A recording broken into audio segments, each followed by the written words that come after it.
Okay बेटा, ध्यान दीजिए सब लोग। हम लोग ने पिछली बार law of conservation of momentum का टॉपिक स्टार्ट किया था। बहुत इंपॉर्टेंट प्रॉब्लम्स हम लोग ने इसमें देखे थे। अब हमको आगे बढ़ना है और हमें यहाँ पर केस सेकंड टाइप के न्यूमेरिकल देखने हैं। केस सेकंड,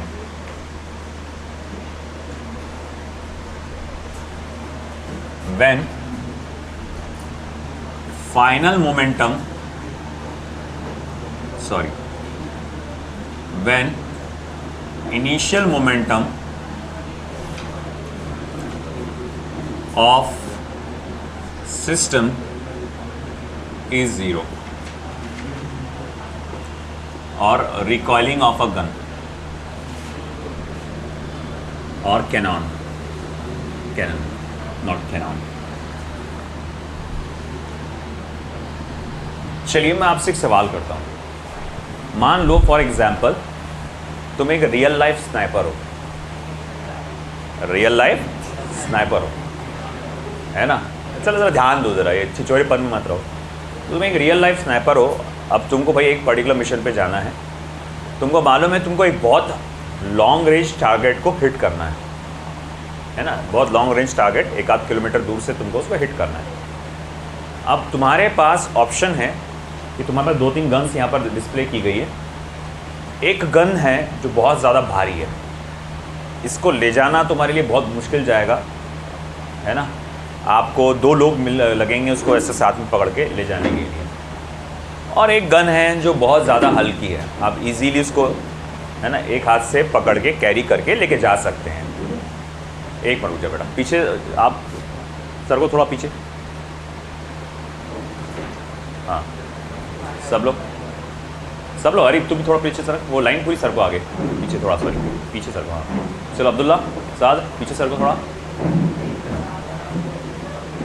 हाँ चलिए सब समझदारी का ज़रा क्या बोलते हैं उसको, डिस्प्ले को क्या बोलते हैं उर्दू में, मुजाहरा करिए करो। तो हम लोग बात कर रहे थे कि आपके पास ऑप्शन है, एक बहुत भारी गन है जिसको ले जाने के लिए कम से कम 2 लोग लगेंगे, और एक गन है जो बहुत हल्की है, आप इजीली एक हाथ से कैरी करके ले जा सकते हैं, है ना। बीइंग अ गुड स्नाइपर आप कौन सा ऑप्शन चुनेंगे, भारी वाली गन या फिर वो हल्की वाली गन? अच्छा, कितने लोगों का मानना है कि मैं भारी वाली गन चुनूंगा, हैवी गन चुनूंगा? ऐसा रेज़ हैंड, एक का भी नहीं, हैवी गन। अच्छा, कितने लोगों का मानना है कि हम लाइट गन चुनेंगे? अब क्या तुम चुन ही नहीं रहे कुछ? नॉन वायलेंस बोले, है ना। अच्छा देखो, अब जिन्होंने हल्की गन चुना है ना, उन्होंने कर दी गलती, है ना। जो हैवी गन चुनेंगे वो रहेंगे फ़ायदे में। वो क्यों? क्योंकि जितनी ज़्यादा हैवी गन, बुलेट को आगे बढ़ने की उतनी स्पीड मिलेगी और उतना कम रिकॉइल होगा। रिकॉइल होता है ना, रिकॉइल जब भी गन फायर करते हैं, ऐसा मूवीज़ में बताता है ना। कोई भी एक हीरो बताया, वो एक बड़ी राइफल्स रहती, राइफल्स बड़ी बड़ी, ऐसे एक हाथ में ये, एक हाथ में ये, वो उधर दिखता गुंडा यूँ धाड़, वो एक ये धाड़, है ना, ऐसे चलाता। रियल लाइफ सिनेरियो नहीं है ये, है ना। वो इतनी ज़ोर से पीछे आती धाड़ करे ऐसा गन, है ना, कि अगर तुम सही ना पकड़े, कई लोग क्या पकड़ते हैं, जो बट रहता है उसको पीछे का जो रहता है उसको यहाँ बगल में दबा देते, है ना। एक गलत उसका वो है, वो पीछे धप करके आती पीछे तेज़ी से, वो गलत है। यहाँ शोल्डर पर यहाँ पर लगाना पड़ता है इसको, शोल्डर में यहाँ लगा के वो भी आगे झुक कर ऐसा फायर करते हैं इसको। तो उसमें आप जो वो इतना डेंजरस रिकॉइल होता है, आपको कस के बॉडी को ऐसा करना, ढीले हाथ से रखेंगे ना तो ये डिसलोकेट भी हो सकता है। तो एकदम कस के ऐसे बॉडी को यूँ पकड़ के रखना पड़ता है, पूरे मसल्स यहाँ पर एकदम टाइट हो जाते हैं, फिर फायर करना पड़ता है आपको। अगर ढीले हाथ से बस यूँ करके करेंगे, दौड़ करके आएगा, यहीं से डिसलोकेट हो जाएगा, है ना। तो भाई ये इस तरह से हम लोग क्या देख रहे हैं बेटा, कि यहाँ पर गन में रिकॉइल बहुत होता है। तो अगर वो गन का मास बहुत ज़्यादा हैवी है ना, तो गन का मास अगर बहुत ज़्यादा हैवी है तो रिकॉइल वो कम होगा।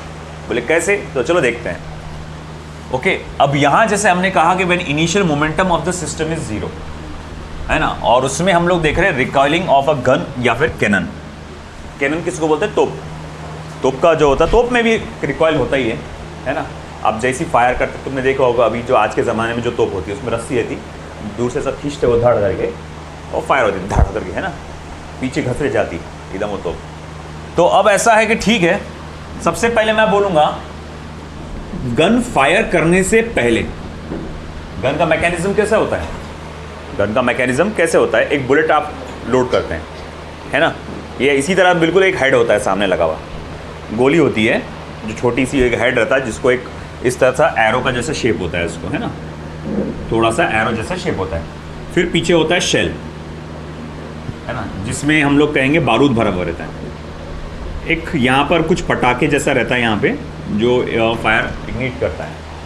अब जब आप ट्रिगर दबाते हो तो यहाँ से एक पिन आता है, फायरिंग पिन बोलते हैं उसे, ऐसा ज़ोर से जाके हिट करता है उसको, फायरिंग पिन ताड़, तो फायरिंग पिन एग्जैक्ट यहाँ पे हिट करता है। जैसी फायरिंग पिन इसको यहाँ एग्जैक्ट हिट करेगा, है ना, यहाँ होता है ब्लास्ट, है ना, ये कहाँ पर इतने सेक्शन में दाड़ करके ब्लास्ट होता है। तो जैसी ब्लास्ट होता है एकदम तेज़ी से गैस एकदम एक्सपांड होती है ब्लास्ट होने कैसे, तो ये जो हेड है बुलेट का वो आगे जाता है दड़ करके एकदम से, और ये जो शेल है इसको हम बाहर निकाल देते हैं मैकेनिज्म से। आपने देखा होगा ना, बाहर से निकलते जब भी कोई गोलियाँ फायर करते तो पीछे का पार्ट उसका बाहर निकलता है, यहाँ पर ये शेल का पार्ट वो बाहर निकल जाता है कि नहीं। अब मैं बोलूँगा ठीक है, अब ये देखो कोलिजन कब हुआ था, जब फायरिंग पिन ने हिट करा था तब कोलिजन हुआ था।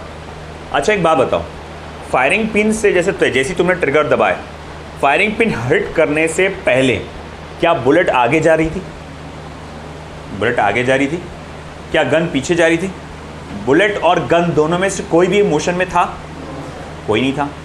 तो मैं बोलूँगा इस सिचुएशन में initial momentum of the system is 0, है ना। After firing the bullet, after firing the bullet, है ना, आपकी गन और बुलेट दोनों मोशन में आ गए, है, धड़ अगर फायरिंग हुई और यहाँ पर बुलेट आगे गई और हमको मालूम है कि गन पीछे जाएगी। तो मैं कहूँगा कि final momentum of the bullet, final momentum of the system बोलना चाहिए, नॉट कि bullet. Final momentum of the system is momentum of bullet plus momentum of gun, है ना, momentum of bullet plus momentum of gun. ये समझ में आया आपको? ठीक है। अब ऐसा है, by law of conservation of momentum, law of conservation of momentum, इसमें क्या कहा गया है कि सिस्टम का इनिशियल मोमेंटम क्या रहता है बेटा, सिस्टम के फाइनल मोमेंटम के बराबर रहता है। मैं कहूँगा अरे यार सिस्टम का तो इनिशियल मोमेंटम क्या था, 0 था, तो फिर 0 is equals to momentum of bullet plus momentum of gun, ठीक है ना। अब इन दोनों में से कोई एक चीज़ को इधर ला लो, जैसे मान लो गन को मैंने इधर ला लिया, तो momentum of gun will be minus of momentum of bullet, momentum of gun will be minus of momentum of bullet, is that it, है ना। Mass into velocity of gun is equals to minus mass into velocity of bullet. मान लो capital M is the mass of gun, मैं यहाँ लिख देना चाहिए मुझे, यहाँ लिख देता हूँ मैं, वेयर कैपिटल M जो है mass of gun, capital B recoil speed of gun, small m mass of bullet, small v मजल स्पीड ऑफ, मजल किसको बोलते हैं,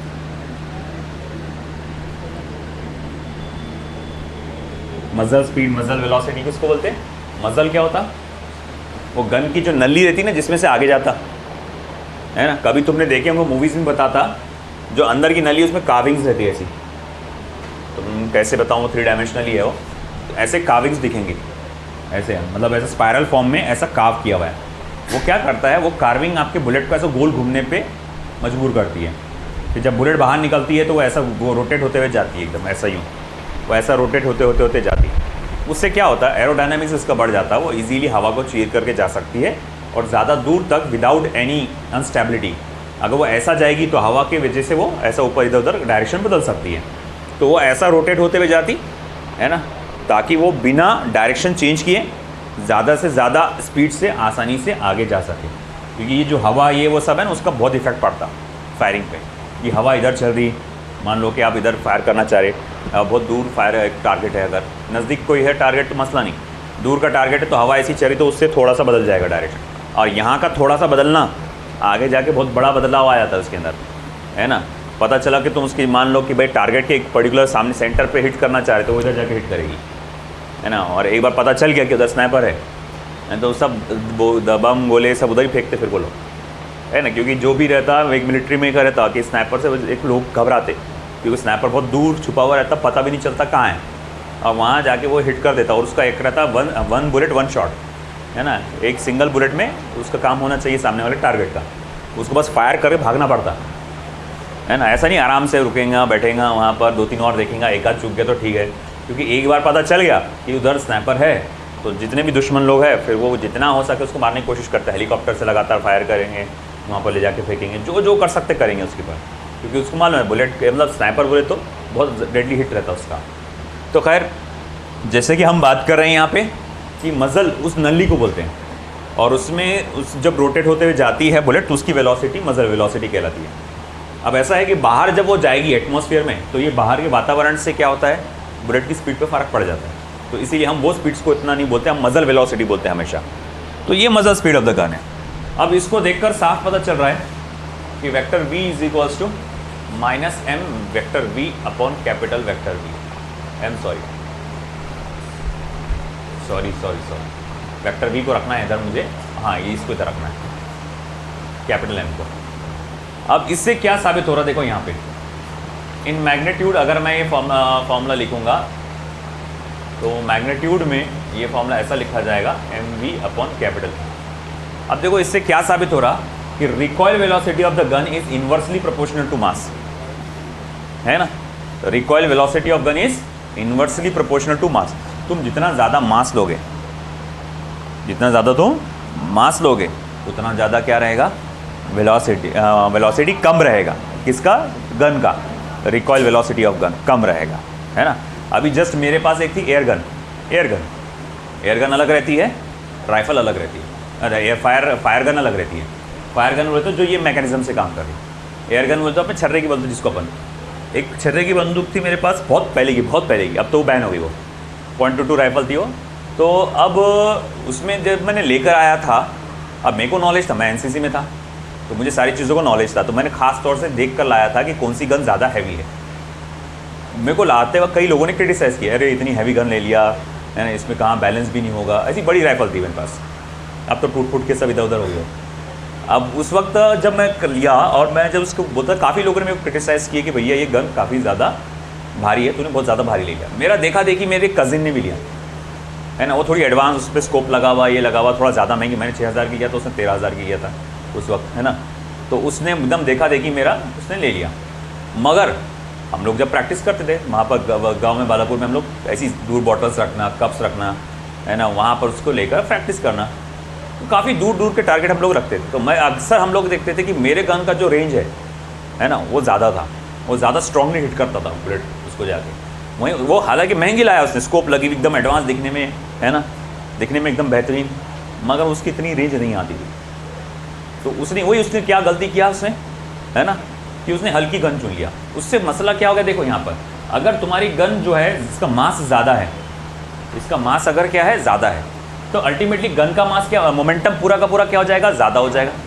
अब उसको बैलेंस करने के लिए बुलेट का मोमेंटम ज़्यादा होगा, है कि नहीं।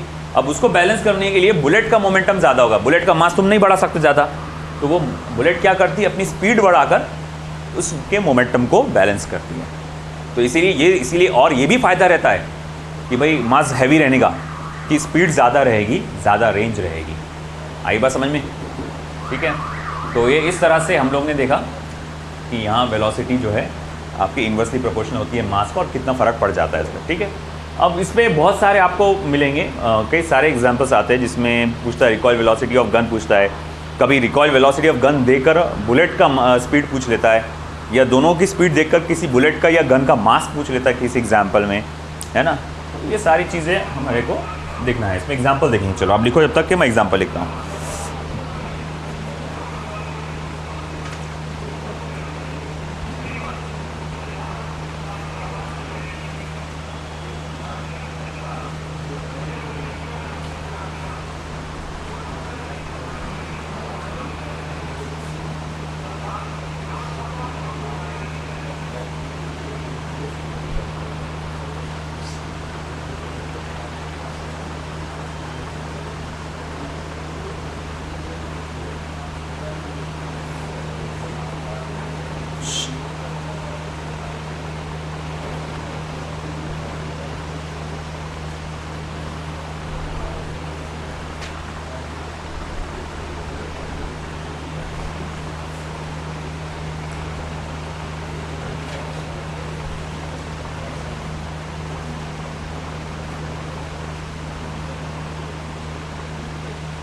Find the recoil velocity of the gun.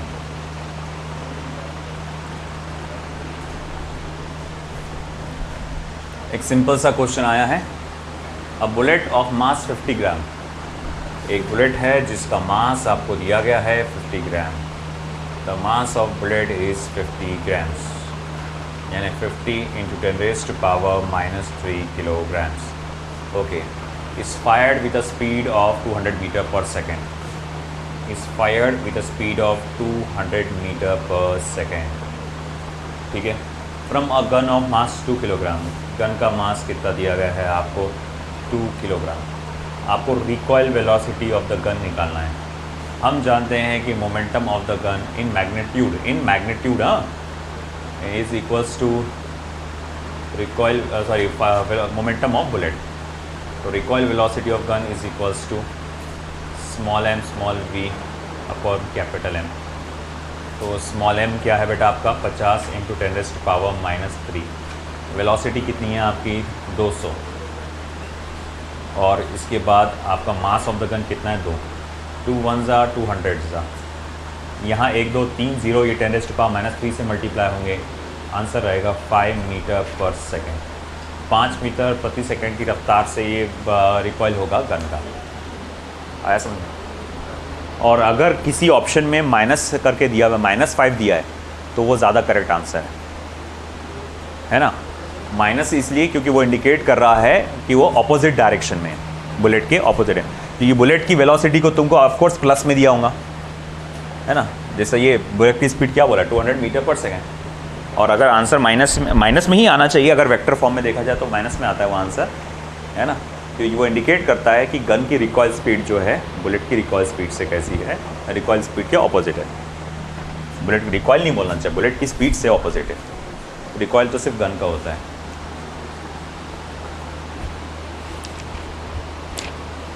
ऐसे घिसे पिटे बहुत क्वेश्चन आते रहेंगे। सेम क्वेश्चन आता है इसमें, कैनन के बारे में पूछता है वो, तोप का भी आता है ऐसा।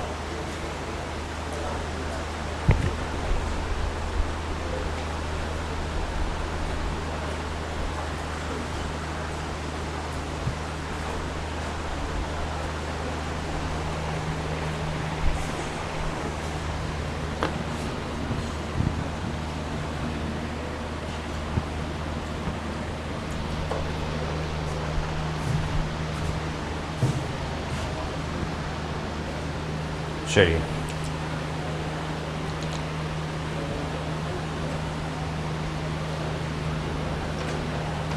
Case third.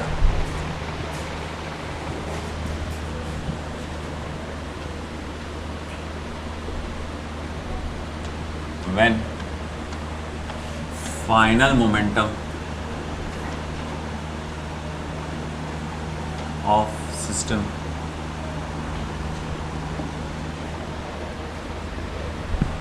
when final momentum of system is 0, hunting down a target।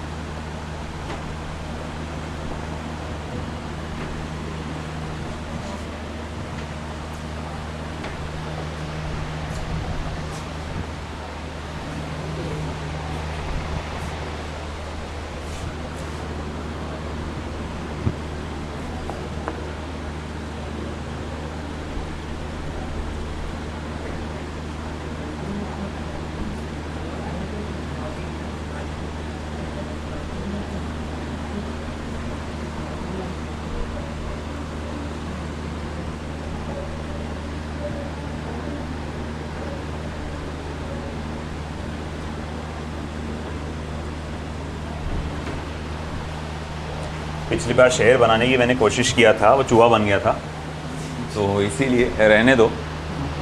एक सिंपल जो लॉजिकली समझ में आए वो काफ़ी है। तो हंटिंग डाउन अ टारगेट, ये अलग इसी से जुड़ा, इसकी जैसा ही सिस्टम पूरा कॉन्सेप्ट है कि देखो यहाँ पर से एक हंटर है जो गन से कुछ नंबर ऑफ बुलेट्स फायर करेगा। अब उसको ऐसा है कि मान लो कोई एक बहुत बड़ा भारी भरकम टारगेट, अब टारगेट क्या हो सकता है? टाइगर पकड़ लो आप, एक टाइगर अराउंड एन एवरेज इसका वज़न क्या होता है? हाँ, जहाँ तक मेरे को एग्जैक्ट नॉलेज नहीं, मैं बिल्कुल गलत हो सकता हूँ, मैंने सुना 300 से 400 किलो के आसपास होता है एक वेल ग्रोन टाइगर जो कहा जाएगा। मैं अगेन मैं बोल रहा हूँ, मैं गलत हो सकता हूँ, मुझे नहीं मालूम। तुम लोग भी पढ़े हैं क्या इस बारे में? कितना पढ़े? 280, 300 पकड़ लो मतलब, है ना? तो चलो ठीक है, 300 भी काफ़ी ज़्यादा हो गया, है ना? मूवीज़ में तो बताता वो हीरो तो पूरा उसको टाइगर पे लेके उछाल के फेंकता हो, है ना? दुम से पकड़ कर, ये पकड़ कर, वो उसके पैरों को पकड़ कर गोल गोल घुमा के फेंकता हो, है ना? 300 किलोग्राम का टाइगर, वो है ना? उसका मुंडा बेचारा का इतना बड़ा रहता है, अपने टीवी में अलग ही नज़र आता है ना? मैं खुद एक बार उसको जू में देखा, तो उससे वो जमाई लेते ना, तो उसने यूँ ऐसा मुँह खोला, अरे भैया मैंने बोला इतना बड़ा है ये साला, अपने जैसे 2-3 साल उसके अंदर जाके आ जाते मतलब वापस, इतना बड़ा उसका मुँह है। तो और वो पंजा ऐसा घस रहा था वो झाड़ के पर, ये बड़ा पंजा, अरे बाप रे। मैंने बोला ये अपन जो देखते टीवी में और रियलिटी में जो उसकी जो है सामने उसकी एग्जिस्टेंस में देखा तो कितना बड़ा फर्क आया था उसमें। खैर इतना एक वेल ग्रोन टाइगर अगर यहाँ से जंप कर रहे हैं और हंटर उसको शूट कर रहा है ना? पहले एक डिस्क्लेमर मैं दे देता हूँ, मैं टाइगर हंटिंग को सपोर्ट नहीं करता कुछ नहीं, जस्ट जोकिंग। अगर मान लो टाइगर एक जंप कर रहा है और यहाँ से हंटर उसको शूट कर रहा है, मैं टाइगर एनिमल की बात कर रहा हूँ, टाइगर श्रॉफ की बात नहीं कर रहा है ना? तो भैया अगर इस तरह से कोई टाइगर जब जंप कर रहा है और आप ये बुलेट से हिट कर रहे हैं उसको, है ना? मोस्ट ऑफ द टाइम अगर एक सादी सीधी आपके पास गन है तो एक सिंगल बुलेट उसको रोकने के लिए काफ़ी नहीं रहेगी, है ना? होगा क्या कि जब वो जंप करेगा एक बुलेट जाके लगेगी उसकी धाड़, उसकी स्पीड को हल्का सा रोकेगी। देखो ये ऐसा कोलिजन होगा ना, हल्का सा रोकेगी, मगर फिर भी वो आगे बढ़ेगा। अभी इसकी स्पीड 0 नहीं होगी, आप और फायर करेंगे और स्पीड कम होगी, और फायर करेंगे और स्पीड करेंगे। हो सकता है 4 से 5 बुलेट फायर करने के बाद उसकी स्पीड इतनी कम हो गई कि वो आखिरकार वहीं नीचे गिर गया, है ना? यहाँ दर दर दर आपने फायर किए और आखिरकार यहीं पे वो नीचे गिर गया। तो मतलब ये हुआ कि आपको टारगेट का मोमेंटम ज़ीरो करने के लिए, टारगेट का मोमेंटम ज़ीरो करने के लिए एक बुलेट काफ़ी नहीं है, आपको मल्टीपल बुलेट्स फायर करना पड़ेगा। तो इस बारे में हमको पढ़ना है। अक्सर ये सवाल आता है कि कितने बुलेट्स फायर करना पड़ेगा to drop down the target, है ना? टाइगर को हल्ट करने के लिए कितने बुलेट्स फायर करना पड़ेगा। तो मैं कहूँगा देखो इस बार शुरू में दोनों भी मोशन में है, बुलेट भी मोशन में है, टाइगर भी मोशन में है। तो बुलेट के पास भी मोमेंटम है और टाइगर के पास भी मोमेंटम है। बाद में जब काफ़ी गोलियां फायर कर देंगे फाइनली दोनों भी ड्रॉप हो जाएंगे, डेड होकर नीचे गिर जाएंगे। तो बोलूँगा फाइनल स्टेज में क्या होगा, बुलेट का मोमेंटम भी 0 हो जाएगा और टाइगर का मोमेंटम भी क्या हो जाएगा, 0, है ना? क्योंकि अब दोनों मोशन में है क्या? नहीं, पहले थे शुरुआत में, टकराने से पहले दोनों मोशन में थे। मान लो एक ही बुलेट से काम चल गया, एग्जाम्पल के तौर पर एक ही बुलेट से काम चल गया, ये एक बुलेट आई, ये भी मोशन में, ये भी मोशन में, ये इधर आई फंसी, है ना, गिर गई। तो मैं बोलूँगा इसका भी मोमेंटम था, इसका भी मोमेंटम था, फाइनल मोमेंटम क्या हो गया, 0 हो गया। तो मैं बोलूँगा ठीक है, initial momentum of the system, तो momentum of bullet plus momentum of target, momentum of bullet plus momentum of target, क्योंकि दोनों का मोमेंटम था। और फाइनल मोमेंटम ऑफ सिस्टम क्या हो जाएगा, 0। By law of conservation of momentum, by law of conservation of momentum मैं लिख सकता हूं कि देखो initial momentum is equals to final momentum. अब कैसे? तो हमको कहा गया है कि भाई by law of conservation of momentum initial momentum final momentum के बराबर है। तो मैं लिखूंगा momentum of bullet plus momentum of target is equals to क्या रहेगा बेटा, 0। फिर मैं यहां लिख सकता हूं therefore momentum of bullet is equals to minus of momentum of target. और इन मैग्नीट्यूड, अगर मैं सिर्फ मैग्नीट्यूड की बात करूं तो momentum of bullet is equals to momentum of target. अब देखो ऑफ कोर्स टारगेट थोड़ा हैवी रहता है ना, और बुलेट थोड़ी सी हल्की रहती है। तो एक मोमेंटम 0 करने के लिए एक बुलेट से काम नहीं चलता, नंबर ऑफ बुलेट्स फायर करना पड़ते हैं। तो मान लो n बुलेट्स फायर किए तो n बुलेट्स का मोमेंटम क्या आएगा, nmv। n बुलेट्स का मोमेंटम क्या आएगा, nmv। अरे एक बुलेट का क्या रहेगा, mv स्मॉल mv, और n बुलेट्स का क्या रहेगा, nmv, है ना। और momentum of target capital M capital V। तो मैं यहाँ लिखूंगा therefore number of bullets is equal to capital M capital V small m small v, जहाँ पर कैपिटल M क्या है, mass of target, capital V क्या है, वेलोसिटी ऑफ टारगेट, कि टारगेट कितनी वेलोसिटी से जंप करा, स्मॉल m क्या है बेटा, मास ऑफ बुलेट, स्मॉल v क्या है, वेलोसिटी ऑफ बुलेट, है ना। आए समझ में? ये फॉर्मूले से आप number of bullets fire calculate कर सकते हैं। आई होप कि ये हो चुका होगा आपका, हो गया सभी का।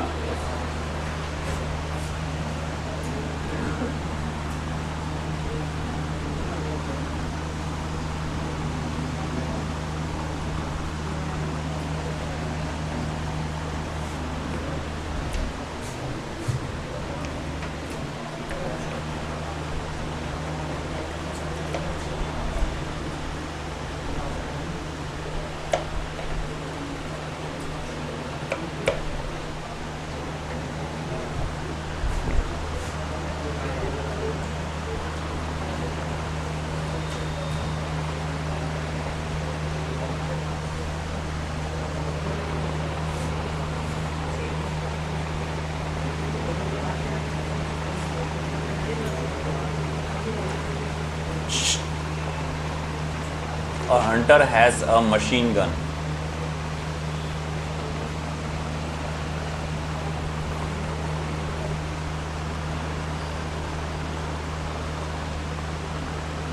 That can fire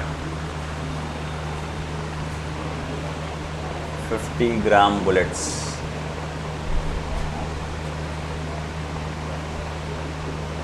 with a velocity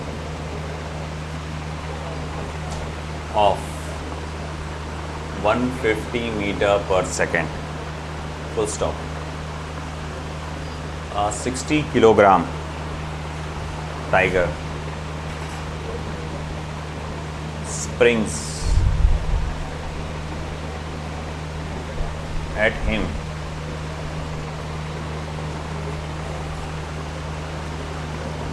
with a velocity of 10 meter per second. Full stop. How many bullets must the hunter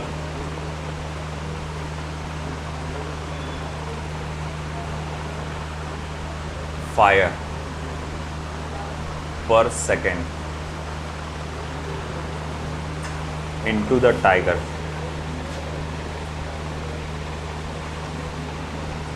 to stop him in his track?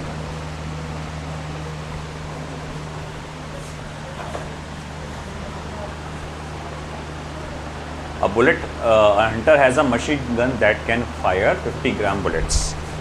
एक हंटर के पास मशीन गन है जो कि 50 ग्राम बुलेट्स को fire करती है, 50 into 10 raised to power -3 kilogram with a velocity of 150 metre per second, जिसकी speed आपकी 150 मीटर पर सेकेंड, और उसके ऊपर एक टाइगर छलांग लगा रहा है कितनी स्पीड से, 10 मीटर पर सेकेंड की स्पीड से। और अब अरे बहुत ही दुबला टाइगर है रे, 60 किलो का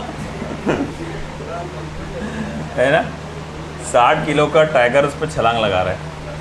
600 होना चाहिए था वो एक बार का, कुपोषित होगा बेचारा। तो 10 मीटर पर सेकंड की रफ्तार से उस पर छलांग लगा रहा है ना। तो उसको रोकने के लिए कितनी बुलेट्स फायर करना पड़ेगी?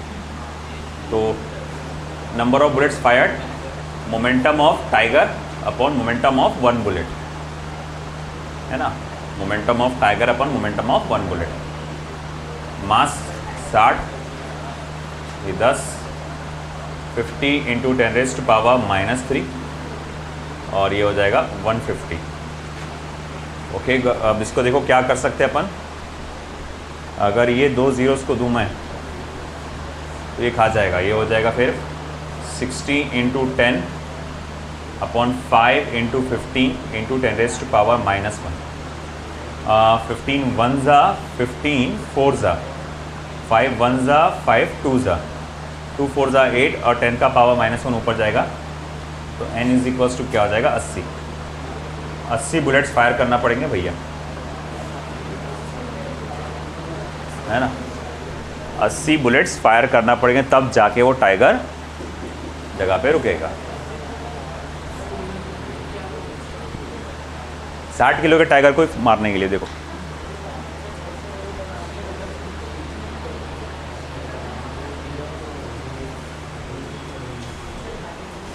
है ना। जब तक के आपको एक आध सादा पिस्टल लेके जाना है कि ना, अगर वो मारेगा सामने वाले टाइगर को सोचेगा ऐसा कि भाई अब मेरे पर कूद रहा मैं मारूंगा, है ना। वो जितने जब तक फायर करेगा वो बेचारा काम करके चला जाएगा।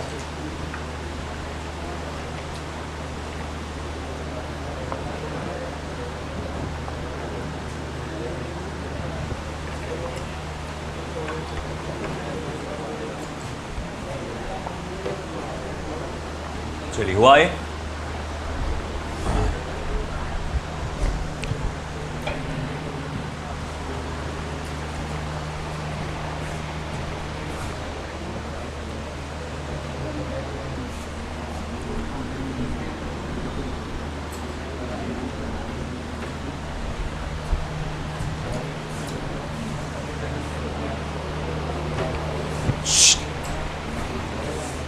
केस फोर्थ, लास्ट केस, और ये इंपॉर्टेंट है और थोड़ा डिफ़िकल्ट भी है। डिफ़िकल्ट तो नहीं बोलूँगा मैं, थोड़ा सा लेंथी है। Explosion of an object. Object क्या, बॉम्ब ही होता है। एक्सप्लोजन क्रैकर होता है, बॉम्ब होता है, किसी चीज़ में एक्सप्लोजन होता है। और कभी वो 2 पीसेस, ज़्यादातर हमको जो एग्जांपल्स आते हैं वो 3 पीसेस के आते हैं कि वो 3 पीसेस में भागता है। एक इधर भागेगा, एक उधर भागेगा, तो तीसरा कहीं इधर भागेगा। तो अक्सर वो तीसरे पीस का आपको वेलोसिटी और उसका डायरेक्शन पूछता है। पहले 2 पीसेस का देगा और तीसरे पीस का वेलोसिटी और डायरेक्शन पूछेगा। जेई में, जेई वाले ध्यान दें, जेई में आपको क्या पूछते हैं क्वेश्चन मालूम क्या? यहाँ पर तो नीट में तो सिर्फ एक रेस्ट पर रहेगा ऑब्जेक्ट और उसका एक्सप्लोजन होगा। जेई में अक्सर क्या पूछता है कि एक ऑब्जेक्ट मोशन में है, मतलब पैराबोलिक पाथ में, मतलब क्या है, प्रोजेक्टाइल मोशन में, और कोई एक पोजीशन पे जाके उसका एक्सप्लोजन हो जाता, तो उस जगह पे, उस पर्टिकुलर पोजीशन पे 1-2 पीसेस के बारे में जानकारी देगा। 2 या 3, ऐसा 2 पीसेस है तो एक पीस की जानकारी देकर दूसरी पीस की जानकारी पूछेगा, या 2 पीसेस की जानकारी देकर तीसरे पीस की जानकारी पूछेगा जो ऑलरेडी मोशन में है। ये कॉन्सेप्ट मैं आपको बताऊंगा system of particles and rotational motion की शुरुआत में, उसमें सेंटर ऑफ मास का कॉन्सेप्ट बताऊंगा, अब उसमें आपको बताऊंगा ये चीज़, ये एग्जाम्पल्स उससे रिलेटेड वहाँ लूँगा। अभी तो फिलहाल हमको इसमें जस्ट जो है वो लेंगे हम, है ना। एक आसान एग्जाम्पल, पहले इसको डायरेक्ट एग्जाम्पल से शुरुआत करना पड़ेगी। मैं आपको बता दूं, अगर देखो सिंपली क्या होता है, initial momentum of the system जो है वो 0 होता है यहाँ पे। Final momentum of the system अगर मान लो वो 2 पीसेस में है तो P1 प्लस P2, तो 0 is equals to P1 plus P2 से आप इक्वेट करते हैं, है ना। और अगर मान लो वो 3 पीसेस में है, अगर मान लो फाइनल मोमेंटम 3 पीसेस में फट गया हो, है ना। देखो चाहे 2 पीस वाला सिस्टम हो या 3 पीस वाला सिस्टम हो या 4 पीस वाला, कितने भी पीस वाला सिस्टम हो, कोई भी बॉम्ब शुरू में मोशन में होता है क्या? अरे भैया बॉम्ब फटने से पहले मोशन में होता है क्या? नहीं, वो तो जगह पे आराम से सुकून से बैठा हुआ रहेगा। तो इनिशियल मोमेंटम क्या रहेगा उसका? 0 ही रहेगा। बाद में वो फटेगा, धड़ कर फटेगा वो। तो धड़ जब फटेगा वो, तो एक पीस हो सकता है इधर भागेगा, अगर 2 हिस्सों में फट रहा तो अगर इधर एक इधर भागा तो दूसरा इधर भागेगा, है कि नहीं? अगर 3 हिस्सों में फट रहा तो हो सकता है एक इधर और एक इधर भागेगा कहीं तो भी। तो बात कैसी है, मोशन में वो कब आता है? एक्सप्लोजन के बाद। एक्सप्लोजन से पहले वो मोशन में था क्या? नहीं। तो इसीलिए initial momentum of the system यहाँ पर सदा क्या रहती है? 0 रहती है। Final momentum of the system depending on 2 piece है, अगर 2 पीस में फटा हो तो ऐसा, तो आप इस इक्वेशन को फिर बाद में ऐसा लिख सकते, और अगर 3 पीस में फटा हो तो अब आप इस इक्वेशन को ऐसा लिख सकते, है ना। आई बात समझ? मैं यहाँ लिख देता हूँ, इफ एक्सप्लोड्स इन 2 पीसेस। यहाँ लिखेंगे तो इफ एक्सप्लोड्स इन 3 पीसेस। ठीक है, अब इससे जुड़ा एक एग्जांपल लेंगे हम लोग डायरेक्ट, उसमें ज़्यादा हमको पिक्चर क्लियर होगी।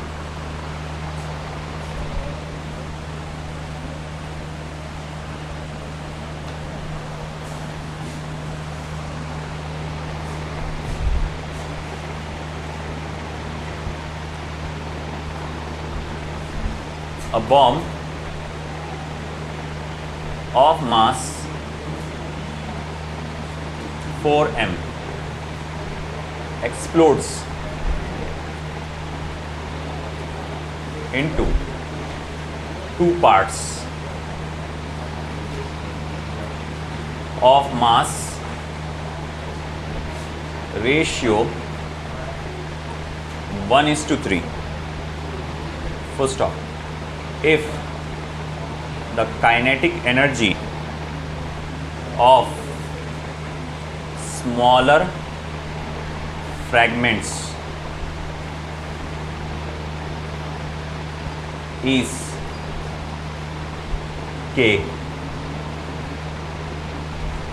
comma, find the kinetic energy of larger fragment, बड़े वाले फ्रैगमेंट की काइनेटिक एनर्जी कैलकुलेट करिए।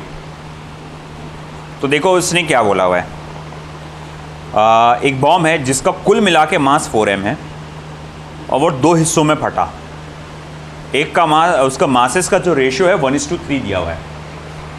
तो मैं इसको ऐसा लिख सकता हूँ, मान लो पहला वाला जो मास है वो m1 है, दूसरा वाला मास m2 है।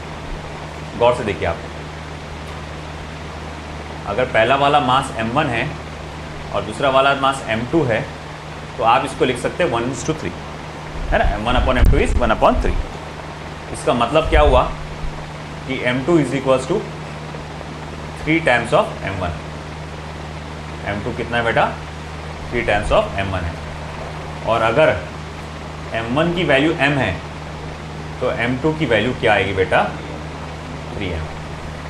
m1 की वैल्यू m है तो m2 की वैल्यू क्या रहेगी, 3m। अब ऐसा है कि देखो हमको मास पता चल गया, है ना। जो हैवी वाला, अगर पहला वाला देखा जाए तो मास m है, अगर तो जो भारी वाला जो टुकड़ा है उसका मास क्या होगा, 3m होगा। मुझे मास का पता चल गया और अब मुझे पता लगाना है जो भारी वाला टुकड़ा है उसकी वेलोसिटी क्या होगी। तुमको क्या पूछा, भारी वाले टुकड़े का क्या पूछा उसने, काइनेटिक एनर्जी। हल्के वाले टुकड़े का तुमको क्या दिया, काइनेटिक एनर्जी दिया K, है ना। मैं लिख सकता for lighter mass, for lighter यानी जो हल्का वाला मास है उसकी जो काइनेटिक एनर्जी है बेटा, उसको तुम क्या लिखेंगे, K is equals to half of mv², है ना। क्योंकि लाइटर वाले टुकड़े का मास कितना है बेटा, m, और वेलोसिटी मैंने अपने मन से ले लिया v, तो हाफ ऑफ mv²। ये लाइटर वाले टुकड़े का काइनेटिक एनर्जी है। इसे इक्वेशन नंबर 1 दे दो। अब अपने को क्या करना है, अपने को हैवियर पार्टिकल का, ये हैवियर पीस का, ये लाइटर पीस, अब अपने को हैवियर पीस की काइनेटिक एनर्जी निकालना है। तो हैवियर पीस की काइनेटिक एनर्जी निकालने के लिए मुझे सबसे पहले क्या चाहिए था, हैवियर पीस का मास कितना होगा। बात समझ रहे क्या तुम, शायद नहीं समझ रहे तुम, थोड़ा क्रिटिकल थिंकिंग को बढ़ाइए आप अपने। देखो क्या है बेटा, यहाँ पे एक बॉम्ब है जिसका फुल मिला के मास कितना था, 4m।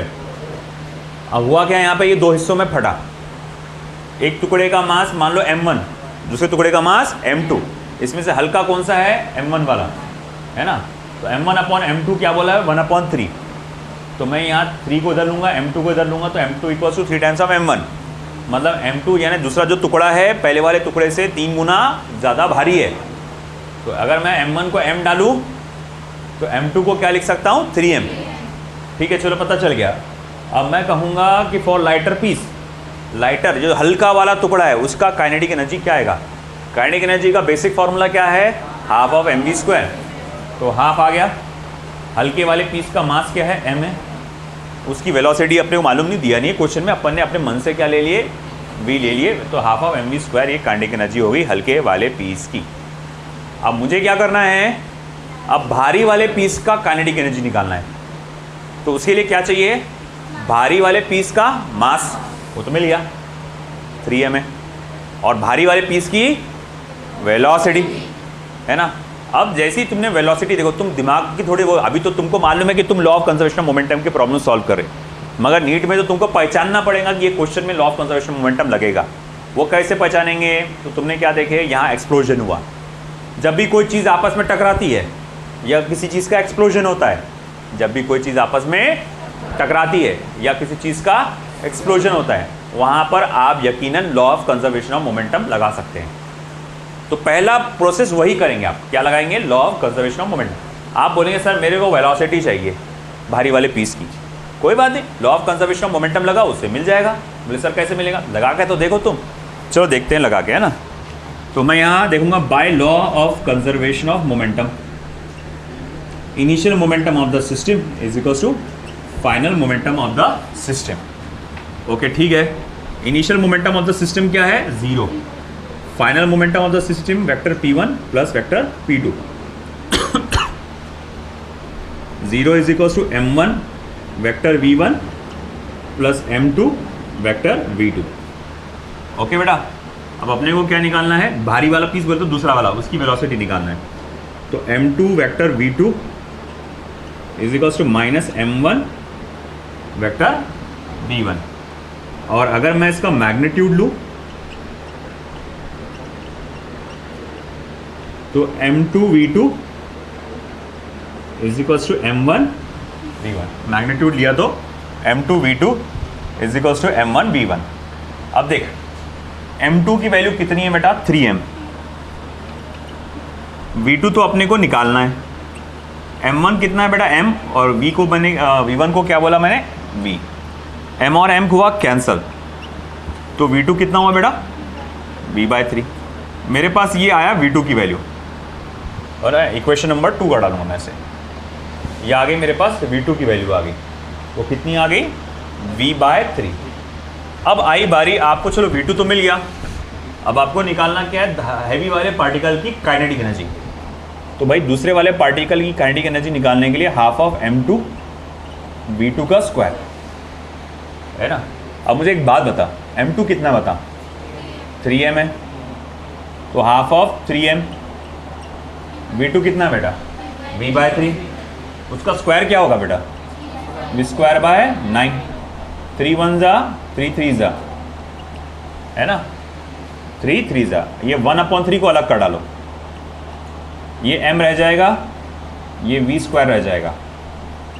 अब देख mv², अरे ये 1/2 रह गया, और ये 1/3 इधर।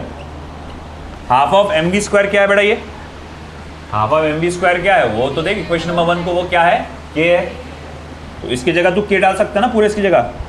देखो k2 इज इक्वल टू क्या आ जाएगा फिर, k/3। ये मेरे पास फाइनल आंसर है ना, k2 इज इक्वल टू क्या आएगा, k/3। तो हम लोग ने क्या किया, सिंपली हम लोग ने यहाँ पर दूसरे ऑब्जेक्ट की काइनेटिक एनर्जी निकाले in terms of kinetic energy of first object, k के फॉर्म में, है ना। ऑप्शन दिए रहेगा k/2, k/3, k/4। k बोले तो क्या है, पहले ऑब्जेक्ट की काइनेटिक एनर्जी है, उसके टर्म्स में निकालना था हमें। ठीक है, करो लिखो, इसको देखना अच्छे से, बार बार तुम घर पे जाके इसको अच्छे से पूरा, है ना, कॉन्सेंट्रेट करके उसको फिर से इसको रीड करना अच्छे से बार बार, तो ही जमेगा वो। Revision is must.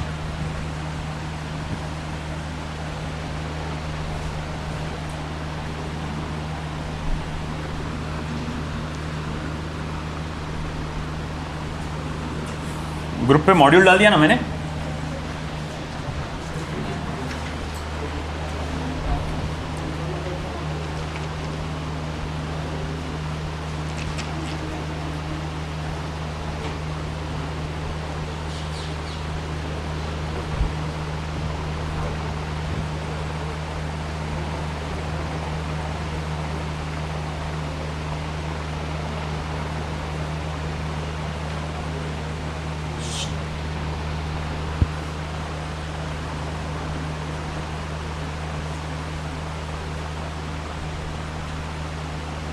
ये वाला इंपॉर्टेंट है, इस टाइप के क्वेश्चन आते हैं नीट में, अभी 2 साल पहले ही आया था।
What is the velocity of heavier piece. Module में इस पर बहुत अच्छे अच्छे क्वेश्चंस हैं ये वाले कॉन्सेप्ट पे, है ना, तो उसको अच्छे से करना। मॉड्यूल के क्वेश्चंस तुम कर लोगे तो I think it will be enough for your need.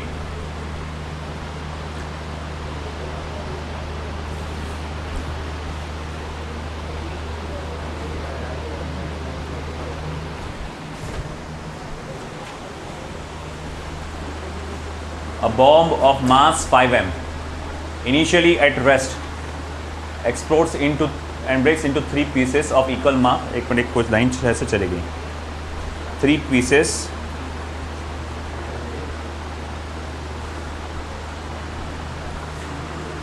यहाँ पे एक आती लाइन रह गई, of masses in ratio 1:1:3। फिर आएगा full stop, the 2 pieces of equal mass fly off perpendicular to each other with speed v0। what is the velocity of heavier piece। निहाल अब्दुल्ला इधर बात मत करो, इधर ध्यान दो ज़रा। the 2 pieces of equal mass fly off perpendicular to each other with the speed v0। what is the velocity of heavier piece। भारी जो पीस है, हैवी जो पीस है, उसकी वेलोसिटी क्या होगी आपसे वो पूछा गया है। कैसे निकालेंगे? सबसे पहले तो मासेस को आप बना दो। ये मास m1 m2 और m3 का रेशियो है, तो अगर 1:1:3, तो अगर मास m1 को मैं m ले लूँ, मास m1 को अगर मैं m ले लूँ तो मैं m2 को m लूँगा और m3 को 3m लूँगा, है ना। तो यहाँ पर जब आप उसका लिखेंगे सॉल्यूशन,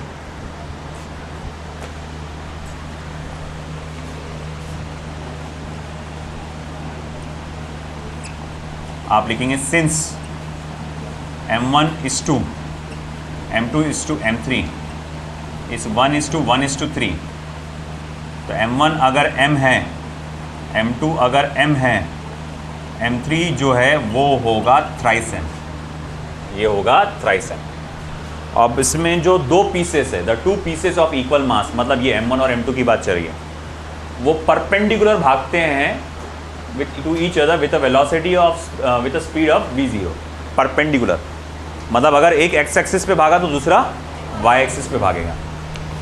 तो मैं यहाँ लिख सकता हूँ vector v1 is equals to v0 i cap, vector v2 is equals to v0 j cap. तुमसे तीसरे पीस यानी हैवियर पीस का वेलोसिटी पूछा गया है, हैवियर पीस का वेलोसिटी पूछा गया है। ओके, अब देखो काफ़ी आसान ही है। मैं बोलूँगा ठीक है, initial momentum of the system क्या है, 0।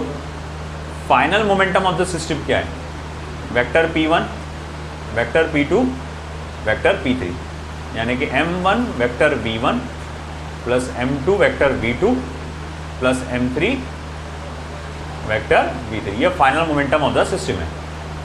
By law of conservation of momentum, अगर मैं law of conservation of momentum लगाऊं, initial momentum of the system is equals to final momentum of the system. 0 is equals to m1 vector v1 vector v1 plus m2 vector v2 plus m3 vector v3. अब मुझे एक बात बता, m1 कितना मास है उसका m, और vector v1 कितना है बेटा v0 i कैप. ठीक है. m2 कितना मास है, वो भी m ही है, उसका डायरेक्शन, उसकी वेलोसिटी कितनी है v0 j कैप. m3 का मास कितना है, थ्राइस है, और उसकी वेलोसिटी मालूम करना है, पता नहीं अपने को, तो इसीलिए उसको वेक्टर फॉर्म में वेक्टर v3 में ही रहने देंगे. अब ये दोनों जो जानते हैं अपन उसको उधर लेके जाओ, तो ये हो जाएंगे minus m v zero i cap minus m v zero j cap thrice m vector v3 है ना.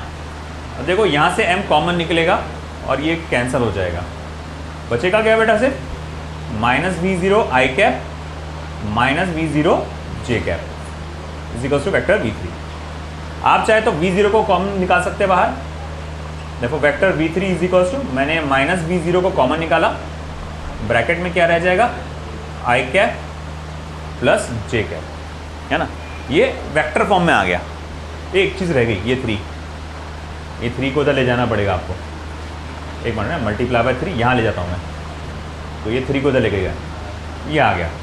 इन केस आपको मैग्नीट्यूड पूछा तो क्या बेटा, आई कैप जे कैप का मैग्नीट्यूड क्या होता है,